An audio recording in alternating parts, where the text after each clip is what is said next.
tujuan. Nah, pembelajaran jarak jauh atau belajar dari rumah. Jadi istilahnya pembelajaran jarak jauh atau belajar dari rumah atau kita kenal dengan BDR. Nanti kalau BDR itu ada istilah BDR itu apa? Itu belajar dari rumah. Nah, tujuannya adalah memastikan pemenuhan anak untuk mendapatkan layanan pendidikan selama darurat COVID-19. Jadi jangan sampai ya generasi kita ini adalah generasi yang hilang.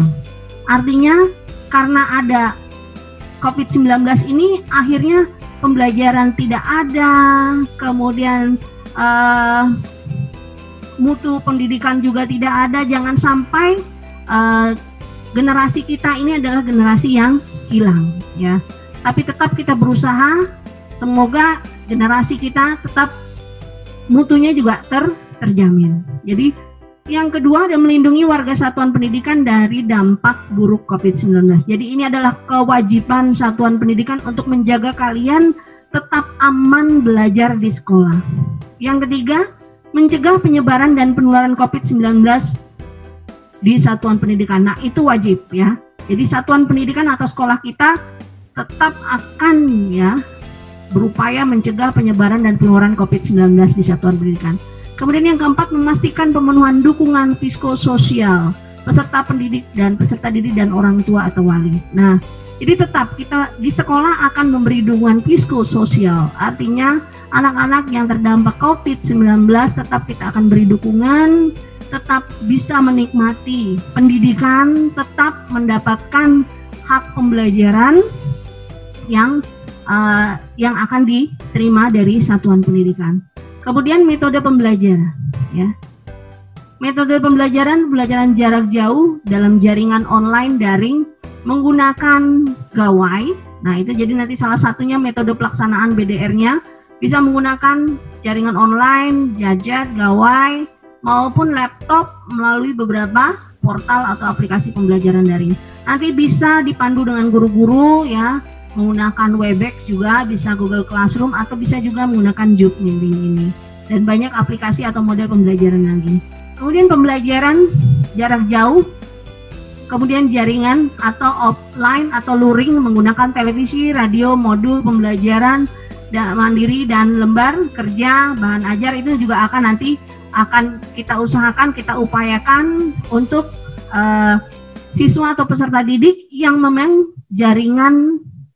jaringannya internetnya agak kesulitan ya, apalagi yang berada di luar daerah. Nah, jadi tetap kita upayakan menggunakan offline atau luring dengan cara ya ada kerja atau ada kelompok kerja atau kelompok belajar. Kelompok belajar itu terdiri dari 5 siswa, hanya 5 siswa ya. Jadi misalnya kalau ada materi-materi pembelajaran yang kalian belum bisa atau belum mengerti pada saat Zoom, bisa kalian buat kelompok belajar yang terdiri dari 5 orang, tentukan tempatnya di mana, kemudian nanti kalian hubungi gurunya. Yang misalnya materi matematika tidak bisa, karena matematika itu kalau pakai Zoom kan mungkin agak ribet ya, harus ada coret-coretan, harus ada perlu bimbingan dan sebagainya.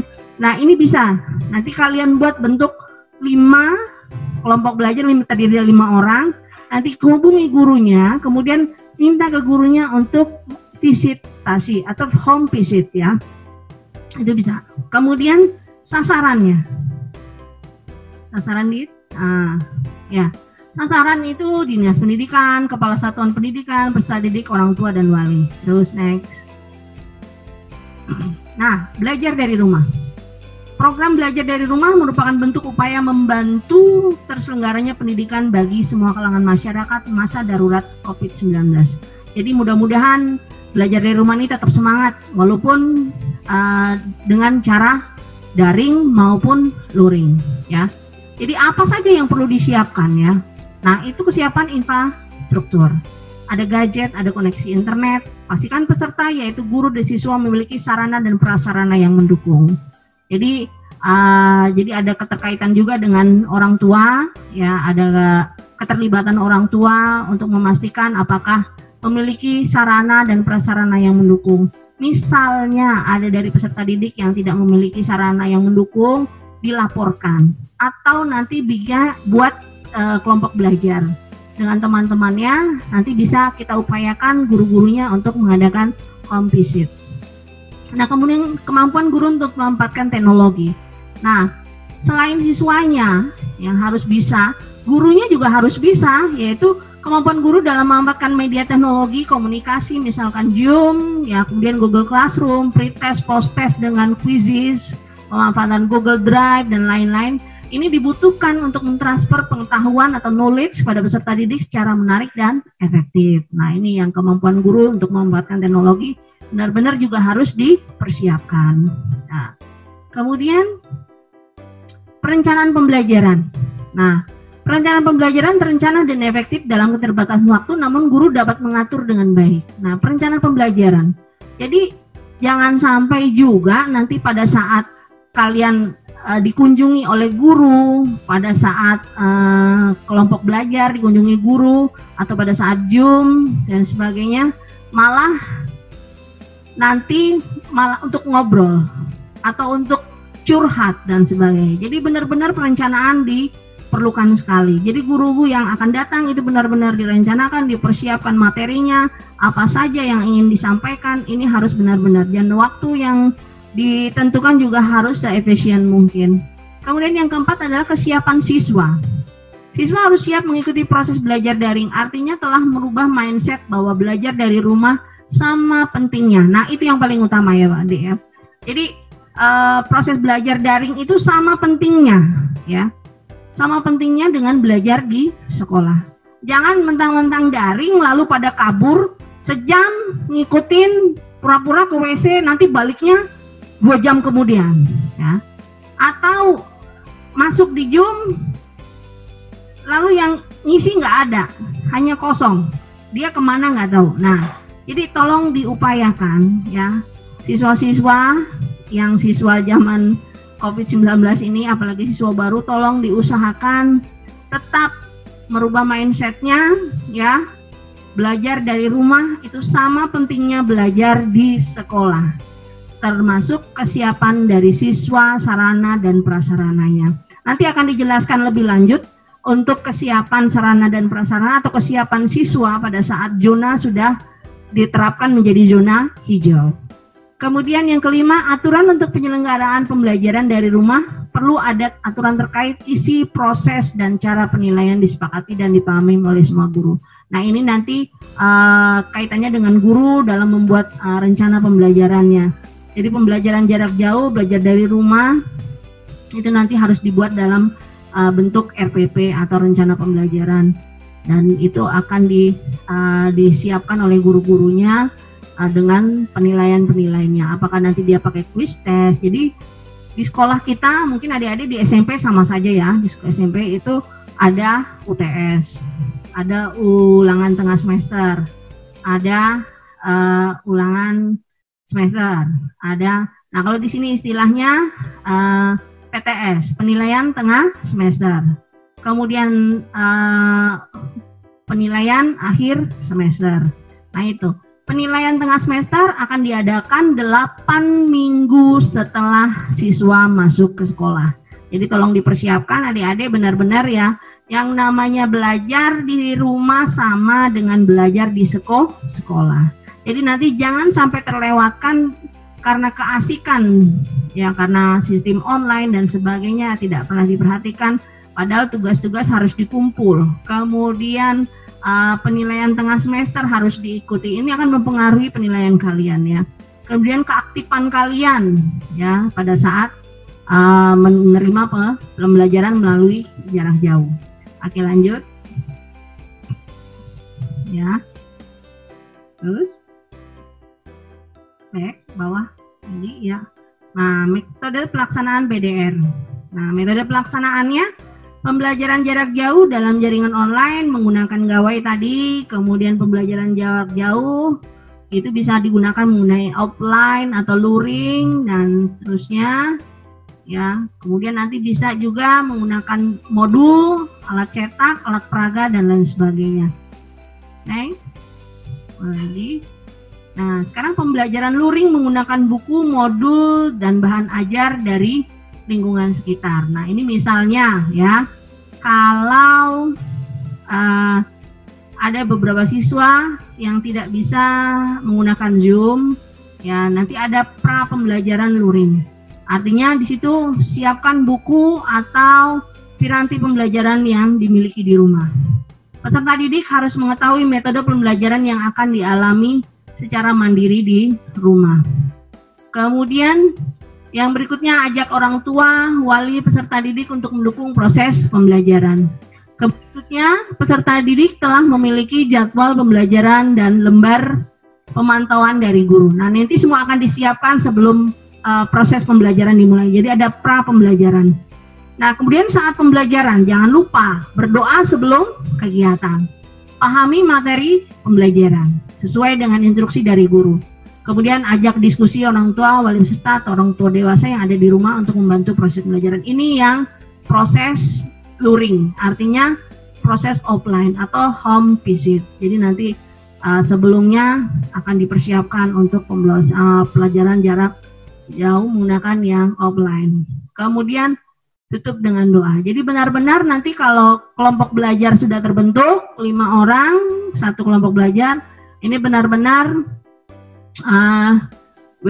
seperti pada saat proses pembelajaran biasa. Jadi ada berdoa sebelum kegiatan, kemudian ada menerangkan materi pembelajaran dan seterusnya sampai penutup sampai juga tugas-tugas yang akan diberikan pada akhir minggu dan seterusnya.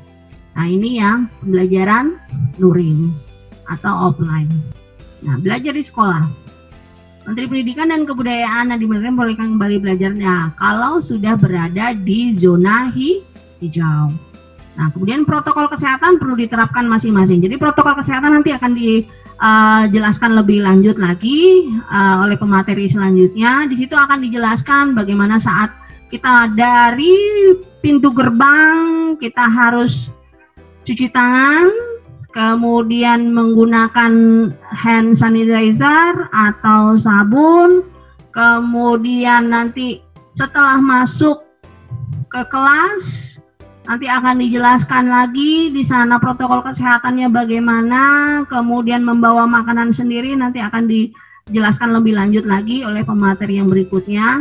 Dan itu benar-benar kita harus melakukan menggunakan protokol kesehatan yang pada saat kita sudah diberlakukan zona hijau. Jadi sekarang karena kita masih berada di zona merah, jadi kita melakukan pembelajaran dari rumah saja. Nah, pengelolaan sekolah, belajar dari rumah tidak ada tatap muka. Itu kalau zona merah. Fokus pada pelaksanaan pembelajaran daring. Bagaimana mengontrol proses pembelajaran tetap berjalan dengan baik, isi proses dan nilai. Bagaimana mengontrol kegiatan. Itu semua akan dilakukan oleh guru maupun siswa. Jadi benar-benar ya harus menggunakan protokol kesehatan. Jadi ruang kelas dan sebagainya, kamar mandi, perpustakaan, administrasi, ruang guru itu harus didisinfektan dulu, disemprot disinfektan sebelum pembelajaran dimulai, dan sesudah pembelajaran berakhir itu pun akan dilakukan penyemprotan kembali. Nah, ini untuk mencegah penyebaran COVID-19. Baik, lanjut.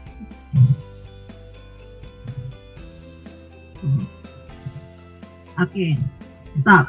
Satunya lagi panduan pembelajaran. Jadi kita masuk ke panduan pembelajaran, ya. Panduan pembelajaran jarak jauh. Nah, ini bagi guru selama sekolah tutup dan pandemi COVID-19 dengan semangat merdeka belajar. Jadi benar-benar ini merdeka belajar. Jadi kalian bisa sambil tidur, sambil mendengarkan, sambil belajar, dan ini benar-benar merdeka belajar ya. Jadi sesuai dengan ada istilah sekarang merdeka belajar.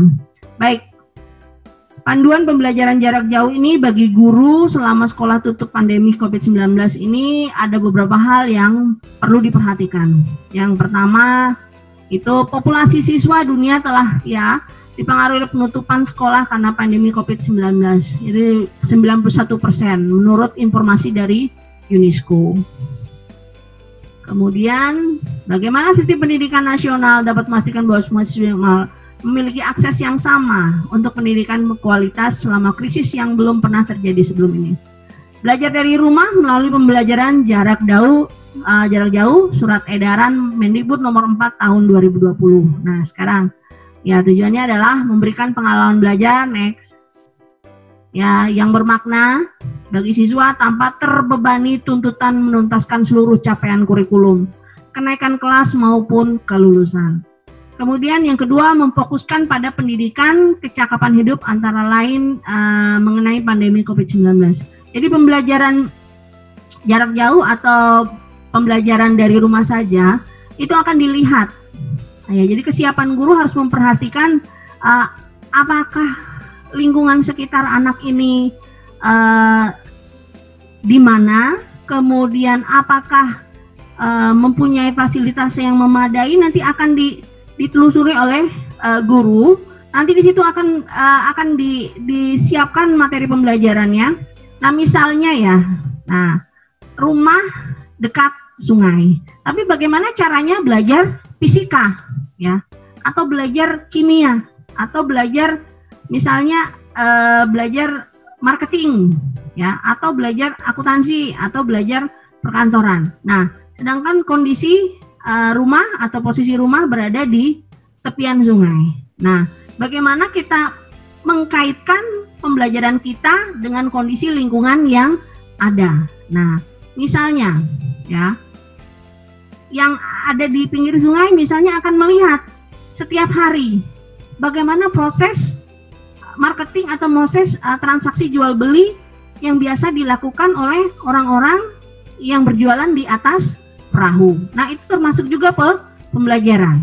Jadi tidak harus materi-materi yang memang kaitannya dengan kurikulum, artinya memfokuskan lebih pada kecakapan hidup ya, kecakapan hidup. Jadi ketuntasan kurikulum tidak terlalu dipenuhi ya. Yang penting untuk ini adalah kita memfokuskan pada pendidikan kecakapan hidup.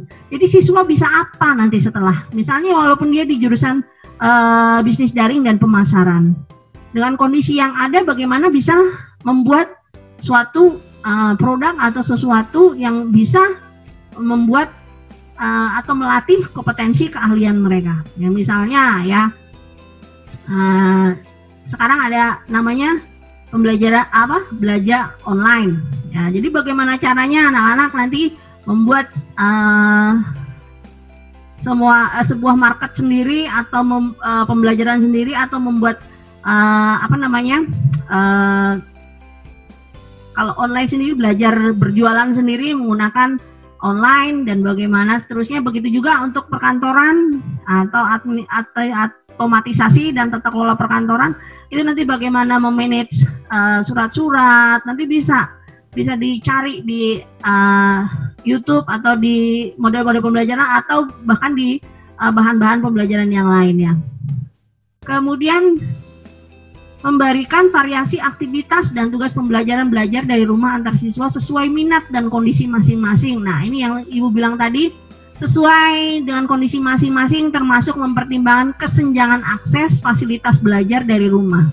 Nah, misalnya ya, kondisi lingkungan di tempat tinggal siswa itu adanya di dekat pasar, nah, atau adanya di dekat lingkungan misalnya pelabuhan ya. Nah, nanti pembelajarannya akan disesuaikan ya dengan kondisi siswa masing-masing. Nah, jadi misalnya ada rumahnya dekat hipermart. Nah, jadi bisa transaksi jual beli di pasar tradisional, di pasar modern, atau di lokasi-lokasi yang bisa nanti ditentukan oleh guru. Nah, kemudian memberikan umpan balik terhadap bukti atau produk aktivitas. Nah, setelah diberi tugas, jadi nanti wajib mengumpulkan hasil-hasil tugas yang diberikan.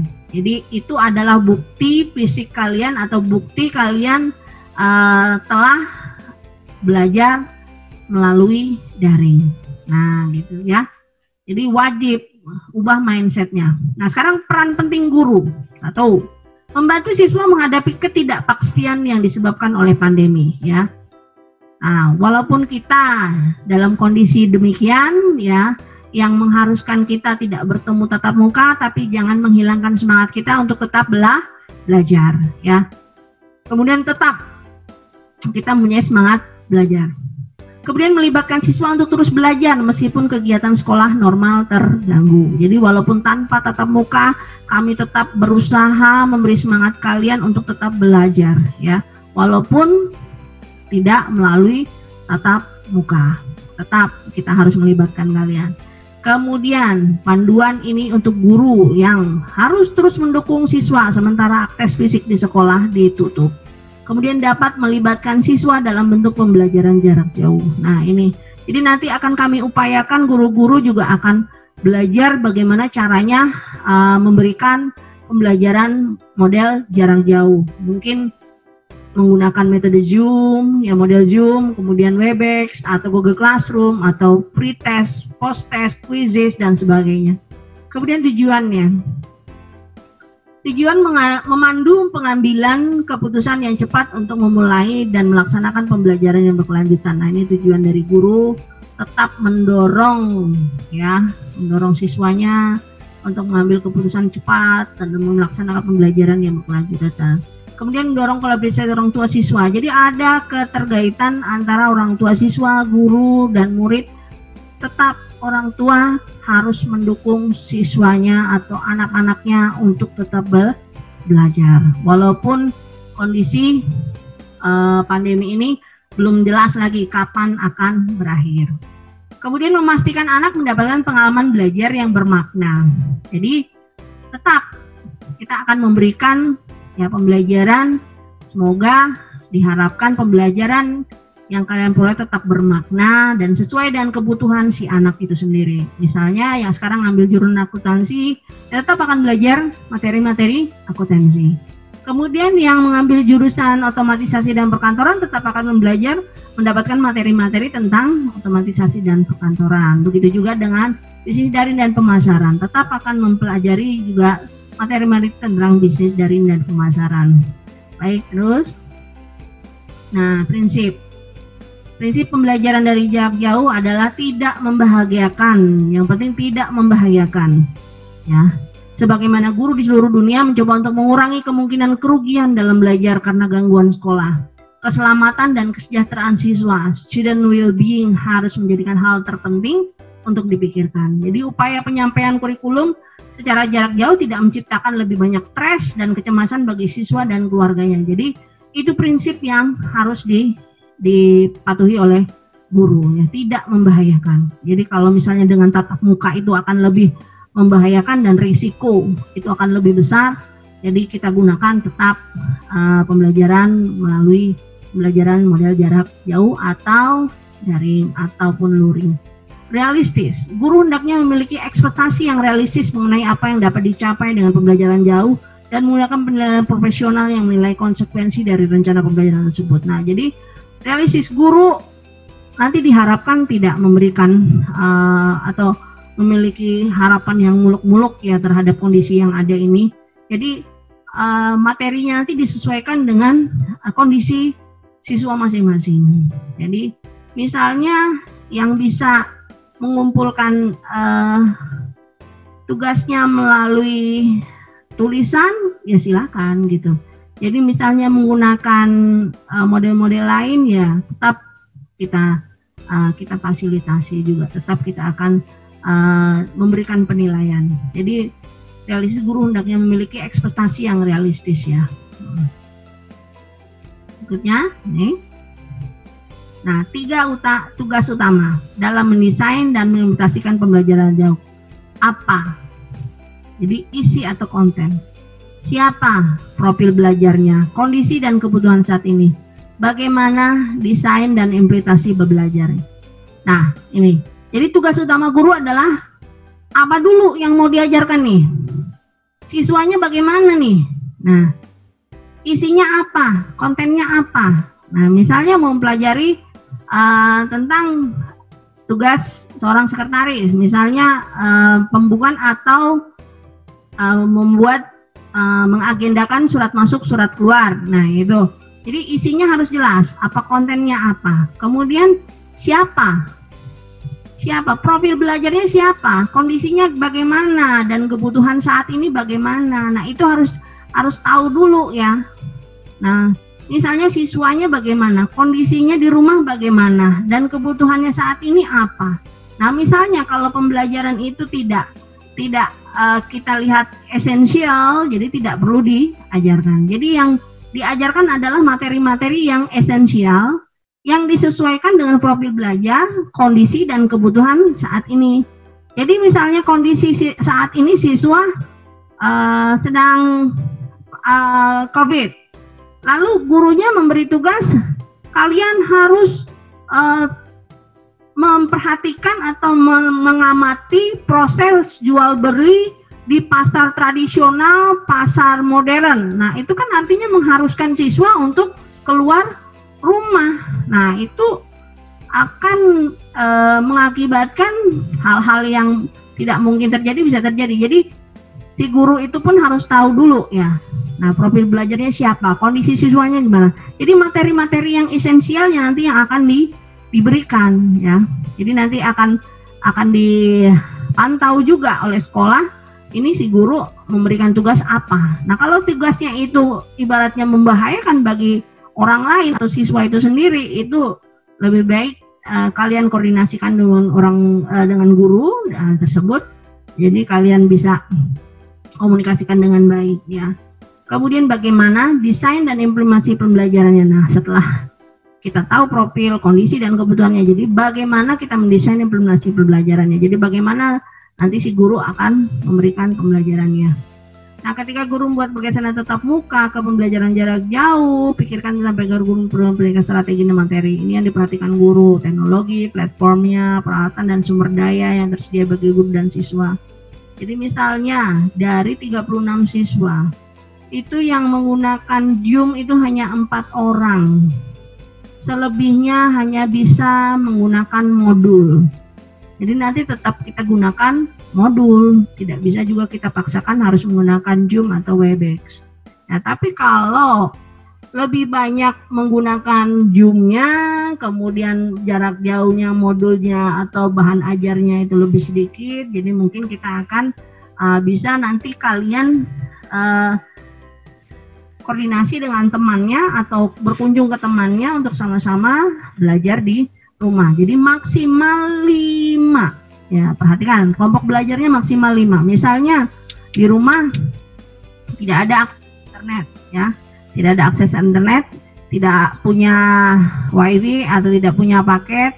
Nah, kemudian nanti bisa bagaimana caranya kalian bergabung dengan teman-temannya yang memiliki akses internet. Jadi kalian juga nanti bisa memikirkan bagaimana caranya nanti kalian bisa artinya kongsian artinya saling bantu dengan temannya.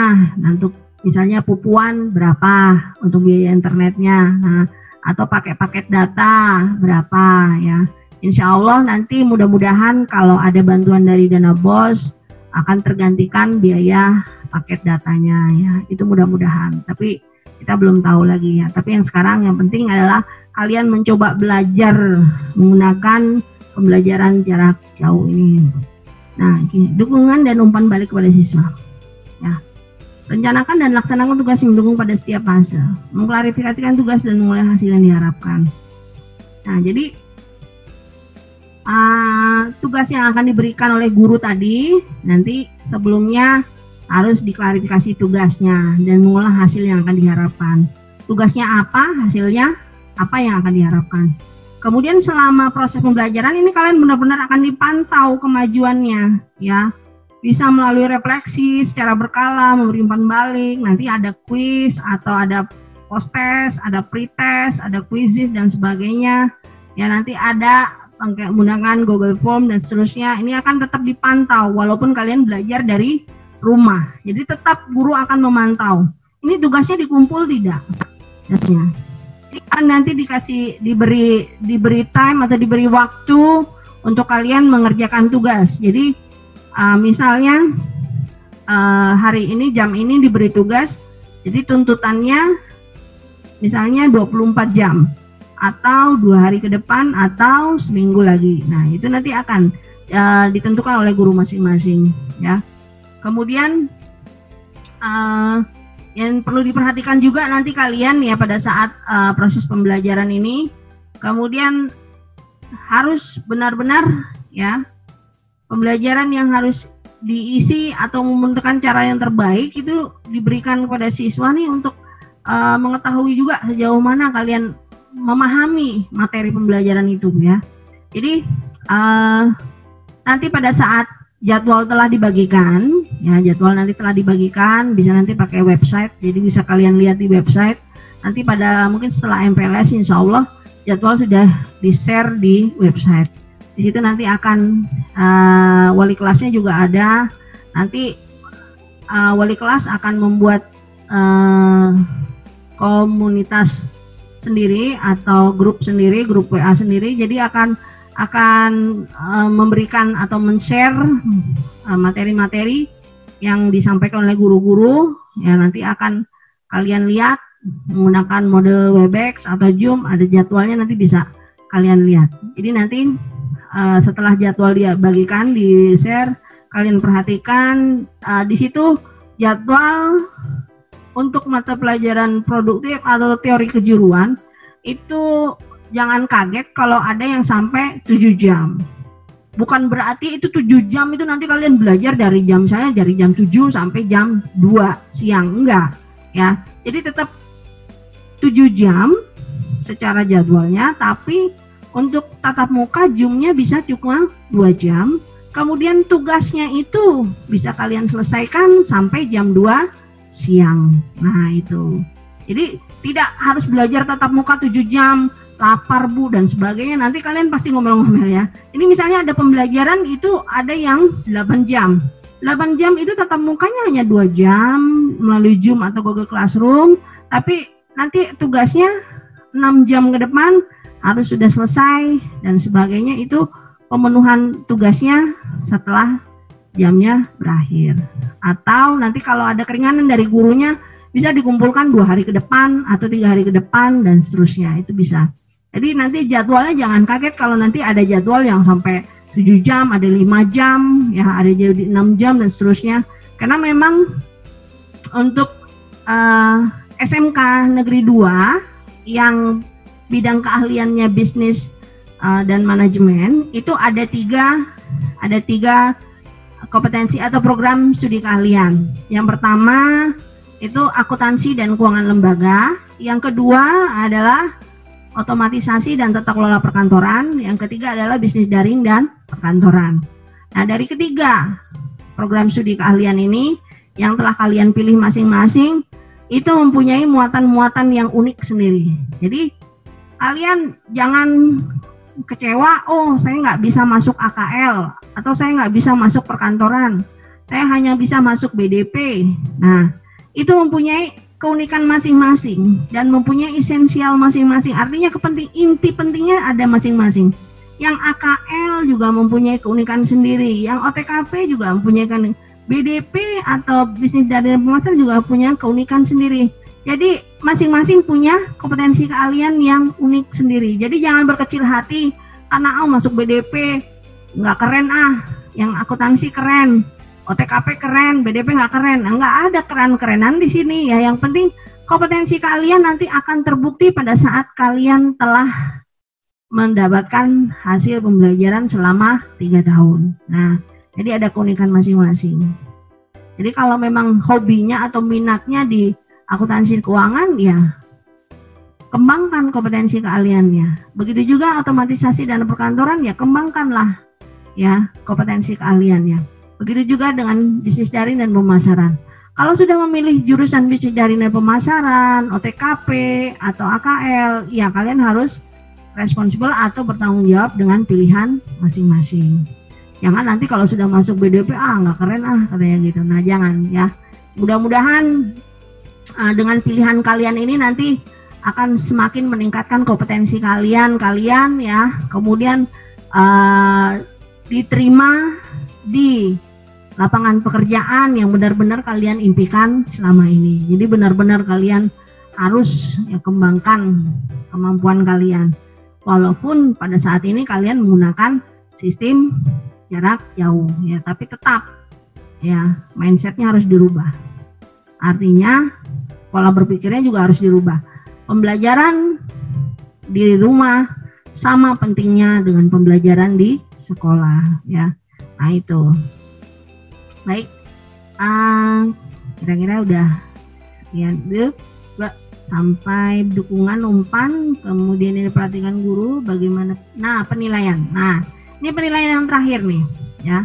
Penilaian nanti akan dibuat dalam bentuk pretest atau juga post-test. Untuk wawancara lisan seperti biasanya mungkin tidak ada, kecuali menggunakan Zoom ya, nanti bisa. Nah penilaian harus direncanakan kemudian dilekatkan dengan kegiatan pembelajaran. Jadi benar-benar ya materi-materi yang diberikan harus kalian pelajari baik-baik. Kemudian penilaian akan tetap ditagih, tetap dilaksanakan pada saat setelah pembelajaran berakhir. Artinya nanti ada tetap penilaian formatif. Ya, penilaian formatif itu adalah penilaian tugas, kemudian kemajuan kalian belajar, nah seterusnya. Ya, penilaian sumatif itu akhir semester. Nah, ini penilaian akhir semester disebut penilaian akhir semester pas ya. Jadi nggak ada urusan lagi. Nah, ini media dan sumber belajar daring kementerian bisa kalian lihat ya, portal bersama hadapi corona dan sebenarnya TV edukasi Kemendikbud juga ada, laman guru berbagi juga ada, semua ada. Jadi tidak ada kata tidak bisa dan tidak ada kata tidak pernah mau berusaha ya. Jadi kalian harus benar-benar semangat belajar ya, semangat tetap walaupun menggunakan jarak jauh ya. Itu banyak di internet, banyak di TV edukasi Kemendikbud juga ada, itu semua alamatnya. Jadi kalian sumber-sumber belajarnya yang belum tahu atau belum ini bisa kalian lihat semuanya ada semua ya. Jadi nanti dipersiapkan. Baik, terus ya, ayo maju terus guru-guru. Nah ini untuk guru-gurunya, untuk siswanya juga. Ya oke, baik. Demikian materi yang saya sampaikan dari bidang kurikulum. Selebihnya kalau ada pertanyaan bisa disampaikan ya. Jadi mohon maaf apabila ada kata salah ya. Selamat siang. Wassalamualaikum warahmatullahi wabarakatuh. Ya baik, terima kasih untuk Bu Anastasia, Wakil Kepala Sekolah Bidang Kurikulum, yang sudah memberikan paparan terkait dengan persiapan pembelajaran jarak jauh atau belajar dari rumah. Kami berharap untuk peserta MPLS semuanya tadi mendengarkan dengan seksama, menyimak dengan baik apa yang disampaikan oleh Ibu, karena ini adalah bagian penting dari proses pembelajaran nanti yang akan kalian lakukan. Jadi kalian harus bersiap-siap untuk bagaimana mempersiapkan diri belajar dari rumah. Tadi juga sudah disampaikan oleh Pak Harmis selaku pengawas pendidikan harus menyiapkan perangkatnya juga ya. Jadi mohon disampaikan kepada Bapak Ibu orang tua murid yang hari ini juga mendengar, mohon untuk kebijaksanaannya memberikan fasilitas kepada anak didiknya saat ini terkait dengan handphone, laptop, guna untuk memperlancar proses pembelajaran jarak jauh ini. Untuk co-host, kamera belum bisa hidup ya. Ya, ini lagi di setel, jadi sambil yang penting audio terdengar. Baik, untuk peserta MPLS, siapa yang ingin bertanya terkait dengan proses pembelajaran kita di SMK, apalagi selama pandemi ini? Jika ada yang bertanya, silakan lambaikan tangannya di aplikasinya. Ada yang bertanya? Kita masih punya waktu sekitar 15 menit menuju 13.30 sesuai jadwal.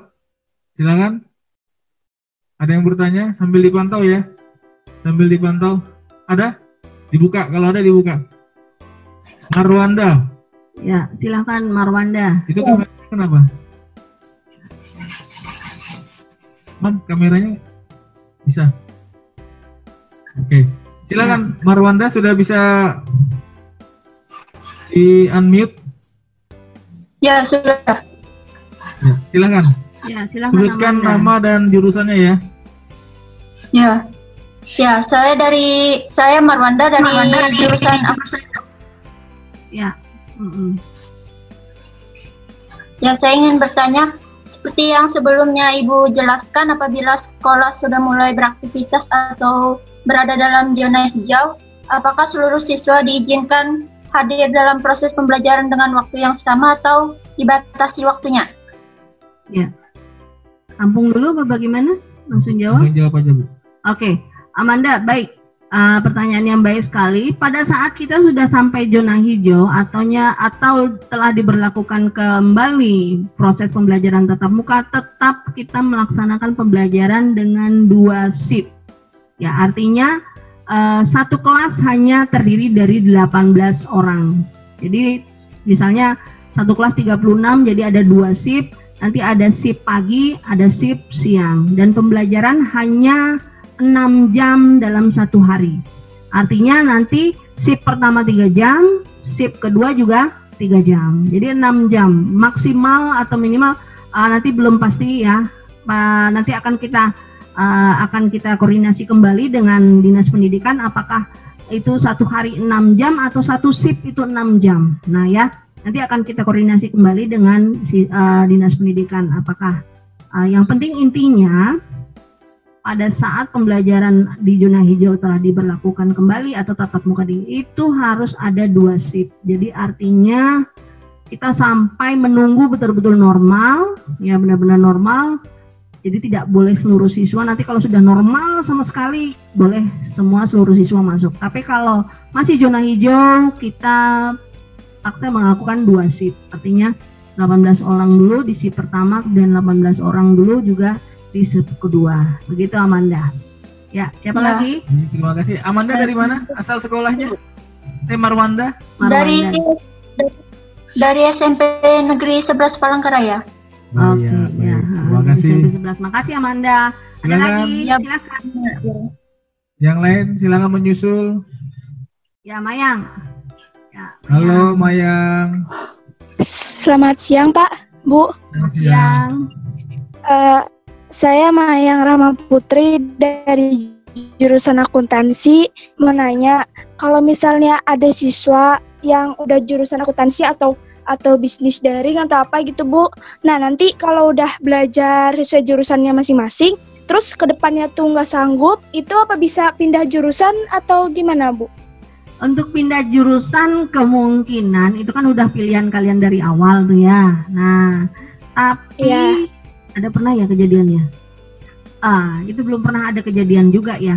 Nah, jadi belum pernah ada kejadian ya yang pindah jurusan karena memang itu sudah diminati dari awal. Nah, itu belum ada sih ada yang pindah jurusan. Kalau pindah sekolah banyak. Ya, pindah sekolah artinya dia nggak sanggup di jurusan itu mau pindah ke SMA atau mau pindah ke jalur lain ya silakan gitu ke SMK mana yang benar-benar dia ya. Tapi belum pernah ada sih pindah jurusan. Tapi ya, mungkin menambahkan dulu ya. Misalnya mau saya menambahkan pindah dulu. Jurusan ke bisnis daring atau sekarang berbasis data ya. Berbasis data artinya segala data yang kalian punya itu semua tersimpan di Dapodik namanya, data pokok pendidikan. Artinya kalau sudah jurusan peminatannya di awal akuntansi, jadi secara sistem itu maka akan terus terbaca akuntansi. Nanti kalau pindah otomatis terbaca sistem dan pasti ditolak. Meskipun kalau di lapangan seandainya bisa, tetapi secara by system itu pasti ditolak. Nah, kendalanya di situ.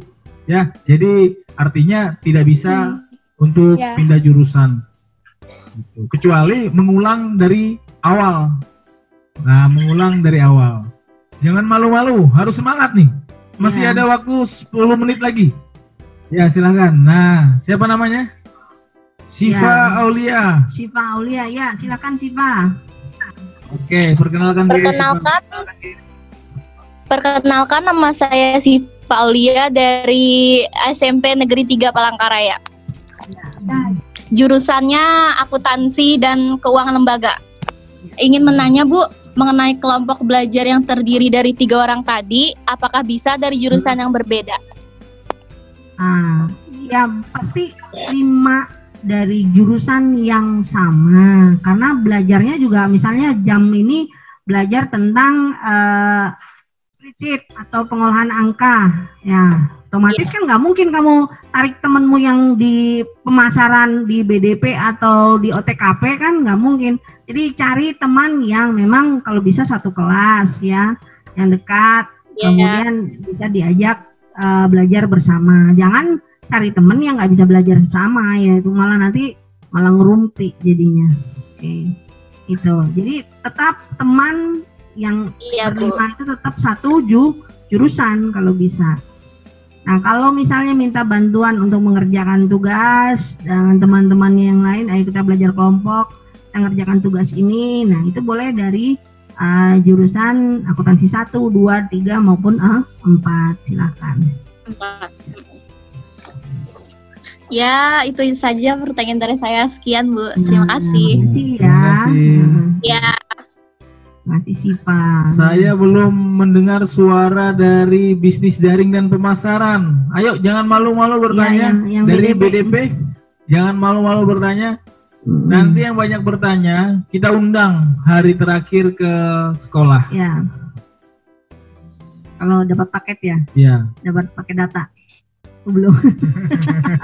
Siapa tahu dapat 20.000. Nanti ada hadiahnya. Ada hadiah 20.000 ya. Hadiah tersendiri. Ya, baik. Ada tersendiri. Silakan. Ya, ada lagi. Bisnis daring. Ayo kalau ada bisnis daring, jangan malu-malu. Bisnis daring, siapa yang ingin bertanya silakan terkait dengan pembelajaran. Nggak ditanya, misalnya Bu Anas, kalau di SMK pembelajarannya, mata pelajarannya apa aja sih kalau tentang kejuruan? Nah itu kalian juga harus tahu tuh sebenarnya, karena pembelajaran di SMA dengan di SMK pasti berbeda. Itu. Atau itu mau sekaligus pertanyaan dan Bu Anas boleh jawab? Ya, boleh. Ini kan kebetulan pertanyaan dari Pak Yudit ya. Terima kasih Pak Yudit membantu menjelaskan. Jadi kita punya SMK Negeri 2 ini punya 3 program studi keahlian. Ya, jadi semua yang berkaitan dengan bidang bisnis dan manajemen itu termasuk akuntansi dan keuangan lembaga, program studinya. Kemudian yang kedua otomatisasi dan perkantoran. Kemudian yang ketiga adalah bisnis daring dan pemasaran. Nah, untuk program studi akuntansi dan keuangan lembaga itu terdiri dari 3 mata pelajaran. Jadi ada 3 kelompok mata pelajaran. Yang pertama itu adalah muatan nasional. Muatan nasional itu termasuk PPKN, Bagama, kemudian matematika, kemudian juga bahasa Indonesia, bahasa Inggris. Nah, kemudian ada satu lagi muatan kewilayahan. Muatan kewilayahan itu artinya berbasis wilayah. Nah, itu ada mata pelajaran seni budaya dan mata pelajaran penjas orkes, artinya pendidikan jasmani, olahraga dan kesehatan. Nah, kemudian nanti untuk ini mata pelajaran yang kelompok yang ketiga ini beda dengan SMA. SMA itu adalah ada mempunyai mata pelajaran peminatan. Nah, kalau kalian mempunyai mata pelajaran teori kejuruan, itu pun terbagi menjadi 3 lagi. Ada C1, C2, dan C3. Ya, C1 itu terdiri dari mata pelajaran bidang dasar keahlian. Artinya ada mata pelajaran SIMKOMDIK atau Sistem Komunikasi dan Digital ya. Kemudian yang kedua ada ekonomi bisnis. Kemudian yang ketiga ada administrasi umum, yang keempat ada IPA. Nah, itu untuk C1. C1 tuh sama semua jurusan. Ya, artinya sama semua program kerja. Jadi di BDP juga ada IPA, ada ekonomis, ada ADUM, ada SIMKOMDIK. Tetap di OTKP juga ada ya. Jadi mata pelajaran C1 itu nanti akan diajarkan di semua jurusan ya, atau di semua program studi. Nah, nanti yang membedakan ada di mata pelajaran C2 program keahlian dan paket keahlian. Nah, program keahlian itu nanti ada sendiri-sendiri masing-masing. Jadi setiap program studi ada mempunyai keunikan masing-masing. Jadi tidak sama dengan yang lainnya. Yang sama hanya sampai C1 ya. Ada 4 mata pelajaran C1 itu yang sama diajarkan dari muatan nasional, muatan kewilayahan, dan C1 itu akan sama diajarkan di kelas 10 ya, tetap sama di semua jurusan. Nah, yang nanti yang membedakan adalah di C2. Di C2 arti mata pelajaran teori program keahlian. Nah, itu nanti akan berbeda masing-masing jurusan. Kalau untuk akuntansi dan keuangan lembaga itu nanti ada spreadsheet, ada akuntansi dasar, kemudian ada apa lagi ya? Ada akuntansi dasar, ada spreadsheet, ada apa satu lagi? Yang akuntansi keuangan nanti di C3. OTKP itu ada otomatisasi dan tata kelola perkantoran, ada tektor ya dan sebagainya. Kalau BDP ada marketing, ada apa lagi ya Pak Yudit? Ya bisnis online dan seterusnya, itu banyak ya. Nanti akan ada masing-masing ciri-ciri sendiri. Jadi arti keunikan sendiri. Jadi yang masuk BDP kembangkan kompetensi BDP-nya. Kemudian yang masuk OTKP kembangkan OTKP-nya. Kemudian yang masuk AKL kembangkan kemampuan kalian masing-masing. Nanti akan dilihat, oh kalian dijago di marketingnya, saya jago di bisnis online-nya, oh saya jago di teknologi perkantorannya, kemudian saya jago di pelaporan keuangannya, akuntansi dan keuangannya, dan itu nanti semua jadi kompetensi keahlian masing-masing gitu. Jadi ada keunikan masing-masing. Nah, gitu itu mata pelajaran-pelajaran yang akan menuntun kalian memiliki kompetensi keahlian yang unggul ya di program studi masing-masing. Nah, itu ya. Itu demikian Mbak Yudit mapelnya. Ya, baik, terima kasih. Nah, Bu Ana sudah menjelaskan, memberikan gambaran ya terkait apa aja mata pelajaran yang ada di SMK. Berbeda jauh dengan yang ada di SMP atau SMA. Ya. Baik, ada pertanyaan lagi ya? Satu lagi kayaknya ya, pertanyaan lagi. Kami persilahkan. Selamat siang, Bu. Ya, siang. Kenalkan, nama saya Muhammad Syafi. Saya dari jurusan otomatisasi dan tata kelola perkantoran. Ya, silakan Muhammad. Ya, jadi pada saat pembelajaran secara luring, kita kan biasanya belajar menggunakan buku paket atau LKS ya, Bu. Ya. Jadi pada saat pembelajaran daring, apakah materinya masih akan ada tetap menggunakan buku paket atau LKS atau hanya menggunakan materi dari guru per mapel? Itu saja, Bu. Baik. Untuk guru atau untuk buku materi pembelajarannya itu nanti setiap siswa akan dibagikan ya, akan dibagikan buku-bukunya. Jadi buku itu bukan jadi hak milik, tapi dipinjamkan. Pada saat akhir semester akan dikembalikan lagi. Buku itu akan dipinjamkan. Jadi istilahnya dipinjamkan, bukan dijadikan hak milik ya. Jangan dirobek, jangan dikotor, jangan dicoret-coret. Buku itu akan diberikan. Jadi tidak ada siswa terbebani dengan pembelian biaya buku. Semua sekolah yang sudah menanggungnya. Jadi buku itu nanti akan diberikan per anak, bukan per kelas lagi, dari per anak dan per siswa. Nanti pada saat akhir proses semester itu akan dikembalikan, atau akhir tahun akan dikembalikan karena bukunya untuk 1 tahun. Baik. Terima kasih, luar biasa tidak SMK sudah menyediakan buku secara cuma-cuma ya untuk siswanya. Dipinjamkan, kalau tidak dipinjamkan artinya dibuka dulu, dipelajari. Ya, bukan berarti harus nanti dipinjamkan, tapi tidak dibuka, tidak dipelajari, bahkan ditaruh di atas meja. Ya, jangan sampai itu terjadi nanti ya. Oke. Terima kasih yang sudah bertanya. Ya. Baik, peserta MPLS, karena waktu kita sudah menunjukkan pukul 13.30. Ya. Jadi sekali lagi saya ucapkan terima kasih kepada Bu Anastasia, Wakil Kepala Sekolah Bidang Kurikulum yang sudah memberikan paparan, memberikan pengetahuan kepada peserta MPLS kita. Semoga mendapatkan hal yang bermanfaat untuk bersiap-siap menghadapi proses pembelajaran melalui daring nantinya atau pembelajaran 2 shift Ya, Ya. 2 shift jika zona telah menjadi hijau. Terima kasih sekali lagi Bu Ya, Anas atas sama-sama. kesediaan waktunya, dan kami persilahkan untuk bisa meninggalkan ruang. Ya, baik. Terima kasih. Selamat siang anak-anak. Ya, Bye selamat siang. bye.